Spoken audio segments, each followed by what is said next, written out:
اسرائیل اور فلسطین کے درمیان میں جیسے جیسے کشیدگی بڑھتی جا رہی ہے ویسے ویسے ایک چیز دیکھنے میں مل رہی ہے کہ اکثر لوگ حضرت امام مہدی علیہ السلام کا تذکرہ کرنے لگے ہیں۔ بہت سارے لوگوں کے بیانات میں بھی یہ چیز سننے کے لیے مل رہی ہے کہ حضرت امام مہدی آ چکے ہیں، کچھ لوگ بول رہے ہیں کہ آنے والے ہیں۔ ایسے ہی اس تعلق سے میرے اپنے بھی جو ویڈیوز یوٹیوب چینل کے اوپر ہمارے اپلوڈ ہیں، اس کے نیچے بھی میں کمنٹس دیکھ رہا تھا تو اس میں بھی بہت سارے لوگوں کا یہ کہنا تھا کہ بس اب دنیا میں ایسے حالات پیدا ہو چکے ہیں کہ حضرت امام مہدی آ چکے ہیں یا آنے والے ہیں۔ تو کچھ غلط فہمیاں ہیں جن کا میں یہاں پہ ازالہ کرنا چاہتا ہوں، اور وہ باتیں جو قرآن و حدیث سے ثابت ہے وہ آج آپ تمام لوگوں تک پہنچانا چاہتا ہوں۔ اس کا ریزن یہ ہے، اس کی وجہ یہ ہے کہ کیا ہوتا ہے کہ حدیث میں حضرت امام مہدی کب آئیں گے، کیونکہ یہ تو دیکھو ہمارا عقیدہ ہے، یہ ہمارا عقیدہ ہے، اور صحاح ستہ کی جو کتابیں ہیں بخاری شریف کو چھوڑ کر باقی تمام کتابوں کے اندر حضرت امام مہدی علیہ السلام کے آنے کا تذکرہ یہ ہم کو ملتا ہے۔ تو اس وجہ سے یہ ہمارا عقیدہ ہے کہ حضرت امام مہدی علیہ السلام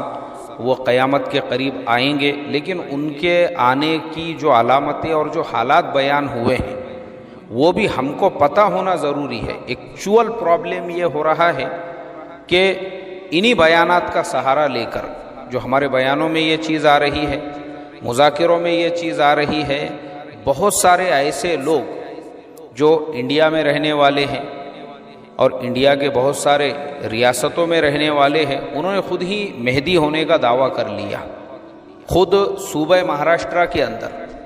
ایک صاحب تو آلریڈی مہدی بن کے بیٹھے ہوئے ہیں، ان کے علاوہ ماضی قریب میں ایسے اور کچھ لوگوں کا تذکرہ سننے کو ملا تھا جنہوں نے مہدی ہونے کا دعویٰ کیا تھا۔ پھر ہمارے پڑوس میں گجرات کے اندر ہمارے ایک جاننے والے نے کل مجھے بتایا، بولے مولانا ہمارے گجرات کے اندر بھی فلانے شہر کی جھوپڑ پٹی کے اندر ایک صاحب عملیات کرتے تھے، لوگ بہت زیادہ ان کے معتقد تھے، ان کو سب باپو باپو باپو کے نام سے جانتے تھے۔ اب وہ باپو صاحب نے دیکھے کہ اچھی اپنی دکان لگ چکی ہے، لوگ میرے اندھ بھکت بھی بہت زیادہ بن گئے ہیں، لوگ میرے پاس میں لیمبو ہری مرچی پہ دم کرانے کے لیے آتے ہیں، دعا پھوکی کے لیے، جھاڑ پھونک کے لیے۔ تو جب انہوں نے دیکھے کہ میرے معتقدین کی اور اندھ بھکتوں کی ایک اچھی خاصی تعداد ہو گئی ہے تو انہوں نے بھی اعلان کر دیے کہ بھائی میں بھی مہدی ہوں بول کر۔ اللہ حفاظت فرمائے۔ ایسے ہی ابھی رمضان کے اندر حیدرآباد کی ایک خبر میں پڑھ رہا تھا کہ حیدرآباد میں تو ایک صاحب نے عیسیٰ ہونے کا دعویٰ کیا۔ اب جن صاحب نے عیسیٰ ہونے کا دعویٰ کیا ان کی اسٹوری بھی سیم ایسی ہی تھی کہ پہلے وہ بھی عملیات کرتے تھے، خاص طور پہ عورتوں کا میلہ اور ہجوم ان کے پاس میں لگا ہوا ہوتا تھا اولاد کے لیے۔ اللہ حفاظت فرمائے۔ اسی طرح سے لیمبو ہری مرچی جھاڑ پھونک اور یہ سب چیزوں میں انہوں نے پہلا اپنا اچھا مارکیٹ بنائی، اور وہ بنانے کے بعد میں عیسیٰ ہونے کا دعویٰ بھی کیا، اور سب سے بڑی حیرت کی بات یہ ہے کہ ان کے ماننے والے بھی لوگ وہاں پہ پیدا ہو گئے۔ اللہ حفاظت فرمائے، اللہ اس گمراہی سے ہماری قوم کی حفاظت فرمائے، اللہ ہم تمام کو دعوت کی محنت کرنے کی توفیق عطا فرمائے۔ اصل میں یہ سب باتیں ہمارے محنت کے کمی کی وجہ سے بھی ہے کہ ہماری دعوت نہیں پہنچی تو باطل کی دعوت لوگوں تک پہنچ گئی اور لوگوں نے اس کو قبول کیا۔ وہ تو اچھا ہوا اس محلے کے، اس بستی کے جو نوجوان تھے وہ چوکنا تھے، اور انہوں نے پھر جو ہے وہ جو جھوٹے عیسیٰ صاحب پیدا ہو چکے تھے ان کے اگینسٹ میں ایکشن لیا، لوگوں کو جو ہے آگاہ کیا، اور الحمدللہ اللہ تعالیٰ نے اس بستی کے لوگوں کی حفاظت کی۔ تو بہرحال مجھے بتانا یہی ہے کہ ہم تمام لوگوں کو پہلے تو یہ پتہ ہونا چاہیے، یہ بات اپنی جگہ 100% حق ہے کہ قیامت سے پہلے حضرت امام مہدی علیہ السلام تشریف لائیں گے، لیکن وہ حالات کیسے ہوں گے؟ جو احادیث کی روشنی میں ہم کو ملتے ہیں وہ یہ کہ اسلام کا جو لشکر ہے جو اللہ کے راستے میں لڑ رہا ہوگا، اس لشکر کے جو علماء ہوں گے، صلحاء ہوں گے، وہ حضرت امام مہدی علیہ السلام کی تلاش میں نکلیں گے، اور وہ ان کو ملیں گے بیت اللہ میں، جو بیت اللہ کا دروازہ اور حجر اسود دونوں کے درمیان کی جو جگہ ہے جسے ملتزم کہتے ہیں، اس جگہ پر جو ہے حضرت امام مہدی علیہ الصلاۃ والسلام ان کو ملیں گے، اور پھر یہ ان کو لا کر اس لشکر کا امیر بنا، یعنی ان سے کہا جائے گا کہ یہ جو لشکر ہے اب یہ کمان آپ کے علاوہ کوئی سنبھال نہیں سکتا۔ پھر اللہ تبارک و تعالی ان کے ہاتھوں پر مسلمانوں کو کامیابی عطا فرمائیں گے، اور جب مسلمانوں کو کامیابی ملیں گی تو جتنا بھی باطل رہے گا وہ جڑ سے ختم ہو جائے گا۔ یہ بات اپنی جگہ پہ برحق ہے۔ تو اس میں دو باتیں ہیں، اور ایک چیز اللہ کے نبی صلی اللہ علیہ وسلم نے فرمایا کہ حضرت امام مہدی کے بارے میں یہ فرمایا کہ جو میرا نام ہے وہی ان کا نام ہوگا، اور جو میرے والد کا نام ہے ان کے والد کا نام بھی وہی ہوگا، یعنی ان کا نام بھی محمد ہوگا، ان کے والد کا نام عبداللہ ہوگا۔ یہ دو باتیں یہاں پہ اب غور کرنے کی ہے۔ وہ دو باتیں کیا ہے؟ پہلی بات تو یہ ہے کہ ان کا نام اور ان کے والد کا نام، دوسرے یہ کہ وہ عربی ہوں گے، اور اللہ کے نبی نے فرمایا میرے قبیلے اور میرے خاندان سے ہوں گے۔ تیسرے وہ یعنی ان کو تلاش کیا جائے گا، وہ خود پہلے سے دعویٰ نہیں کریں گے کہ میں مہدی ہوں، بلکہ لوگ ان کو تلاش کرنے کے لیے نکلیں گے اور ان کو پھر پہچانیں گے ان علامتوں نشانیوں کی وجہ سے، اور اس جگہ پہ وہ ان کو ملیں گے۔ تو اب یہاں پہ غور کرنے والی بات یہ ہے کہ جو خود سے دعویٰ کرے کہ میں مہدی ہوں تو وہ کذاب ہے، وہ جھوٹا ہے۔ دوسری چیز وہ عربی ہوں گے اور مکۃ المکرمہ کے اندر اس جگہ پر وہ ہوں گے۔ اب نہ جو عربی ہے اور ہمارے انڈیا میں رہنے والا ہے، مہاراشٹرا میں 2 3 مہدی پیدا ہو گئے، حیدرآباد میں ایک پیدا ہو گیا، گجرات کے اندر ایک پیدا ہو گیا، اور باقی ریاستوں کا حال نہیں معلوم ہے مجھے۔ تو اللہ حفاظت فرمائے، یہ جو گلی گلی میں مہدی پیدا ہو رہے ہیں وہ صرف اور صرف انہی تمام باتوں کا فائدہ اٹھا کر، اور جو دعوے کر رہے ہیں مہدی ہونے کا، تو یہ سب جھوٹے ہیں اور یہ سب کذاب ہے۔ اس لیے کہ جو اوریجنل ہوں گے وہ خود اپنے منہ سے دعویٰ نہیں کریں گے، بلکہ لوگ ان کو تلاش کرتے ہوئے نکلیں گے۔ تو یہ دو چیزوں کو ہم نے غور کرنا چاہیے۔ اللہ تبارک و تعالی ایسے جھوٹوں کے فتنوں سے امت مسلمہ کی حفاظت فرمائے۔ اس لیے میرے محترم دوستو، اب میں یہاں پہ ایک چیز اور آپ لوگوں کو بتانا چاہوں گا کہ قیامت کی وہ ساری علامتیں اور نشانیاں جس کے بعد حضرت امام مہدی علیہ الصلاۃ والسلام آئیں گے، وہ ابھی پوری اور مکمل نہیں ہوئی ہے، اس لیے کہ ابھی کورونا سے بھی جو لوگوں کی جانیں جا رہی ہے، یا فلسطین اور اسرائیل کے بیچ میں جو کشمکش جاری ہے، اس سے بھی خطرناک کشمکش اور اس سے بھی برے حالات 1948 کے اندر 1968 میں آلریڈی ہو چکے ہیں، جب سارے عرب ملکوں نے مل کر اسرائیل کا مقابلہ کیا تھا۔ وہ اس سے بھی برے حالات تھے، اور رہا انسانیت کا مسئلہ، تو انسانیت کے لیے فرسٹ اور سیکنڈ ورلڈ وار کا جو ٹائم تھا وہ دنیا کا سب سے زیادہ بدترین وقت تھا، کہ فرسٹ ورلڈ وار کے ٹائم پہ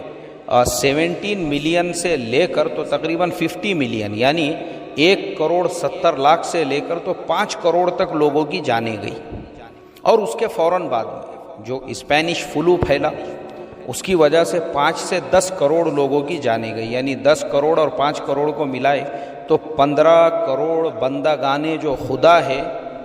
وہ فرسٹ ورلڈ وار سے متاثر ہوئے۔ اور ان کے علاوہ جو معذور ہونے والے ہیں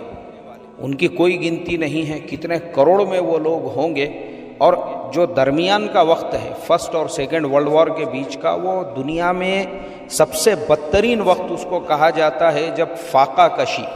یعنی 1932 کی جو کرائسس تھی، جو اکونومیکل کرائسس یورپ کے اندر، کھانے کو نہیں لوگوں کے پاس، جو بیٹ ہوتا ہے، شلغم ہوتا ہے، 6 مہینے تک لوگ صرف اسی کو پانی میں ابال کر